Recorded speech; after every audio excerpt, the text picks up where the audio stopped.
maybe a thorny subject, but one we've got to address, and one we should address because you were his trainer, Frazer Clarke, and the last fight that Frazer was in. First of all, we're all very fond of Frazer. We all like him. Everyone likes Frazer. Yeah. So the first question would have to be asked. None of us have spoken to him. Yeah. How is he? Have you spoken to him? Yeah. Obviously devastated. I got to say, as a coach, I would take full responsibility out of everything. But I spoke to Spence, and I quite like to address the fact of that sometimes the critics, which I do understand it, because at the end of the day, as a presenter, as a pundit, you will look at the fight and you go, that's underperformance. And I totally agree completely with that. Yeah. But sometimes it's good to be a bit objective in terms of asking questions of why it went that way. Why it happened this way. And I don't want to defend the performance, because at the end of the day, he knows me, I know him. That is not acceptable, his performance. But then understanding the whole situation from this man has been training since July. We had a September date. Yeah, I know. So we pick in, then we drop. We went to October, and it's a fact of psychologically how he is, physically how he is. We also, when after the fight got cancelled in October, we took him to kind of like get tested, because I wanted to see if we could push him, if we cannot push him, where he is at.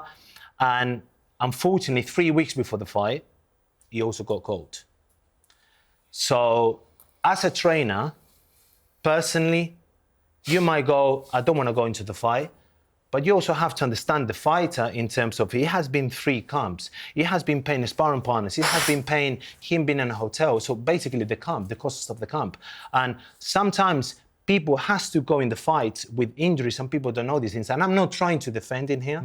And I want to leave this very clear, because at the end of the day is performance. And I do understand, as an Olympic bronze medalist, he should have done better.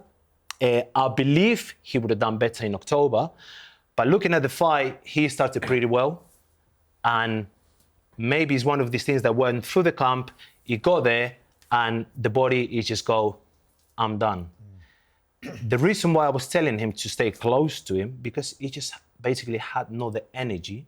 That's from my eyes. And I do understand, the different opinions of coaches and the different opinions of ex-fighters and fighters.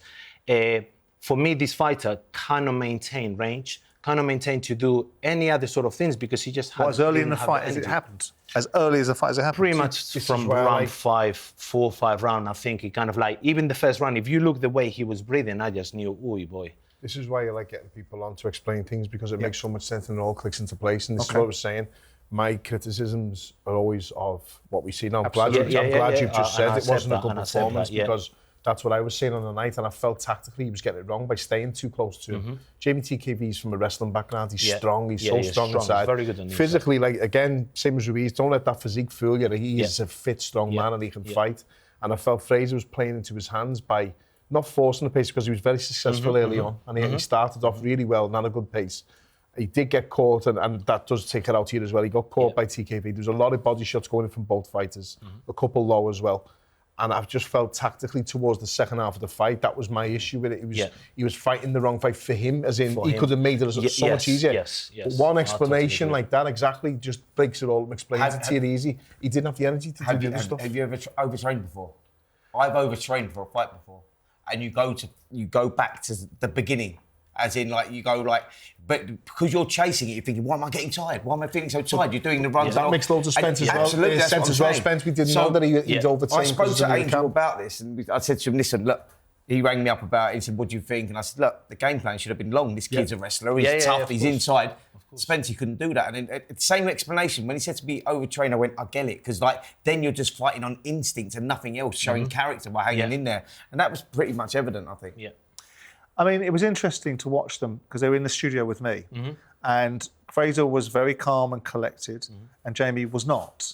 And he was very wild, and I think a lot of it was amateur dramatics and theatrics. But he was getting aggressive. He got aggressive with me, which is fine. He got aggressive with Frazer and seemed to be confecting a reason to be outraged. But he did say when he came in the studio after winning the fight that the moment he saw Frazer come out like a bull in a china shop and popping away, he think, got him. because that's not what Frazer Clarke does. This is not how he operates. We've got into his head. What do you make to that then? Because you're telling us that ultimately you knew very quick that he didn't have the energy. Did you know during the week leading up to the fight that ultimately the conditioning of the fight had suggested that he wasn't going to be able to fight in a certain way? Or did you see it on the night? Yeah, the conditioning that we have done from all the previous camps, I have to say, because I record every single session, we take control of punches, everything. Frazer, the numbers were insane. Right. The fact is, like, closing, like the last 3 weeks before the fight, when he got the cold, he kind of like, he didn't look himself. But you just have to go with one of these things. Is you either go, you cancel again, or you just have to go, because this fight, we have been doing 3 dates at the end of the day. And I'm going to go cancel again and give him the rest and then go and put him through that all that again, because that psychologically and physically, even though you try to be as better attitude and kind of like as good as you can be, but it will catch up with you. Eventually, it will catch up with you. And I do believe, understanding, looking everything back, Frazer looked in very good condition, and you could see from the shape. It's a fight that's supposed to win, and I do believe that that fight should happen again. 100% it should happen again, because that was not Frazer Clarke. Do you think he maybe peaked a little bit and then had to come back down and then probably couldn't get back up because he got sick? Yeah. Because that again would make a lot of sense. And it is a fight that I think, I said before, I think it had potential to be a stinker, but it caught fire, and it was a good fight in the end, and I would watch it again. Yeah, listen, taking nothing away from Jeamie TKV, because he delivered, he done what he had to do. And listen, he was in as well. When you're having a fight cancelled 3 times, like, we were having this conversation, weren't we? And you're going up, down, to hit that peak, or you know how hard that is through your career to hit that peak. And then when you hit the peak and then go over the top, it's like going right back down to the bottom again. It's crazy. You talked about making an observation, and you're right to do it, and it's great that you come in and talk about it, because then people can get a different perspective. But one of the things that people were critical of is the decision that was made to send Frazer out after the 11th round. Because I think most of us looked at it and went, oh, don't like that. Is that really going to get any better for him? So you made the decision to send him out for the 12th round. Walk us through that decision. Obviously, I like to have with the fighters, like their amateur coaches that have been with them for all their lives. In this case, is Jay, Sam as a catman. As a team, if we know boxing, I mean, Paul knows boxing, even yourself, Spence, there have been fights in the past, even currently, where fighters were really hurt. The Tyson Fury against Deontay Wilder, completely knocked out. He went back and won that. Michael Moore, BS, Holyfield, etc., etc. For me, when I saw him, Frazer, I wanted to pull him out of the fight. Right. I spoke to Jay, who is the guy that knows him inside out for so many years. Frazer told to me, if you do not show me anything or response, I understand there's going to be goods and there's going to be bad. I have spoken to people, some people said, I will send him out again. But I did say, if you do not show me anything, then the moment I would see that you will go and be like that, I'll throw the towel. I heard that, and I agree with what you're saying. I heard it, and what I didn't hear was when you said, Frazer, I'm going to tell you, and he said something to you, and I don't know, do you remember what he said to you? He just went, no. That's where I was thinking, his body language, he was sitting forward, he was this, but again, I haven't done a day in camp with him. You've been with him all camp, so I get that. I'm not being too critical. I said on here I would have pulled him because of his body language, not because of technically what happened to the arm, because you can recover from that. You can come back. But he's a big lad as well. But it's easy for people to make that judgment, like you say, when you don't know what it is. But when you're in that moment and you're going out, and he was gone in the 11th round. He was totally gone. But you got right 3 minutes here, and with subjective scoring these days and some of the decisions we see, we all thought that Frazer was losing the fight, but it was close. It was a tough fight. He was a couple of rounds down for sure. But you got to make that decision. Do I send him out or do I pull him out? And if you feel that there's a little bit left there, people can turn it around. We've seen it in the past. We've seen it so many times in the past. Where does he go from here? I mean, sliding doors moments. Ultimately, you see the brilliant first fight with Fabio Wardley, which I was not uncontent with the draw, but if I was slightly edged towards Frazer. I think most of us picked Frazer for the second fight. He got caught with a peach of a punch. We saw him come back against Ebenezer Tete. The expectation was Frazer to kick on now and to go back to where on the train where Fabio Wardley's now left the station where he could have been. What's next for Frazer? What are the opportunities for him next? Obviously, it's a hard decision because obviously I need to sit down with him like properly, you know, look at everything, look at the camp, everything we have went through. Personally, I would like Jeamie TKV to give me the rematch because I think it was a good fight for the public.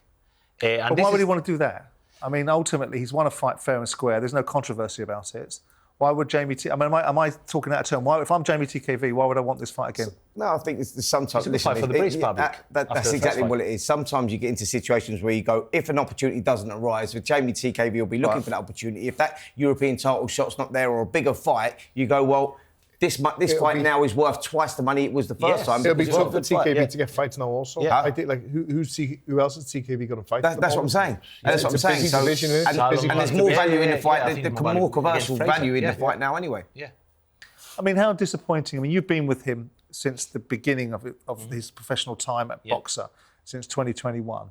And obviously there were big plans, and we all want, as much as we don't want to show any bias, because everyone likes Frazer, we all wanted to see Frazer do well. And there was a whole load of concern about him after the fight against Fabio Wardley. He's a fighter, he built himself back. But it almost feels like, without wanting to be unkind, he's potentially snatched defeat from the jaws of victory. You know, the Fabio Wardley opportunity, look where that's gone for Fabio. And fair play to Fabio because he had to beat Justice Hooney and he had to beat Joseph Parker to get that position. And now we're on the rebuild trail and now another setback. That must be quite dispiriting and disappointing for you, given the fact you've been on the journey all the way. It is very disappointing. It's heartbreaking. But at the end of the day, is now what it matters the most, where there is no more slip-ups. There is either this fight, get again, and go from there. Do I believe Frazer that can go into contention? Because look, 2 fights ago, the performance that he did against Fabio is now becoming a world champion. And Frazer, obviously, that second fight, it was not good. It didn't went to plan. He put a good performance against Tete. And as I said, sometimes the desire and the willingness of making things right. And look, it was not going to happen on that night for whatever reason. Telling the camps, anything you want to say is another setback that we have to go now. Where do we go from here?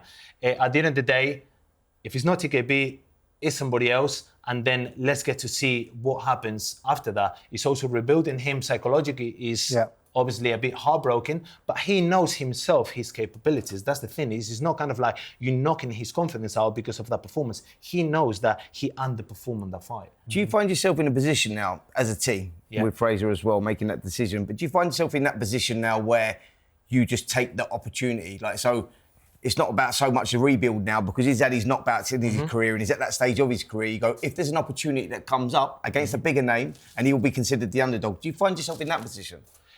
Could have. Obviously, let's see what the offer could come up with. As a team, we see Dan, we see what's the chances of beating that person. And if I do believe as a trainer that, yes, we can beat that guy, I will go through. I will never, ever put my fighter go through a camp knowing if I don't believe that my fight is going to beat that person, I personally will go no.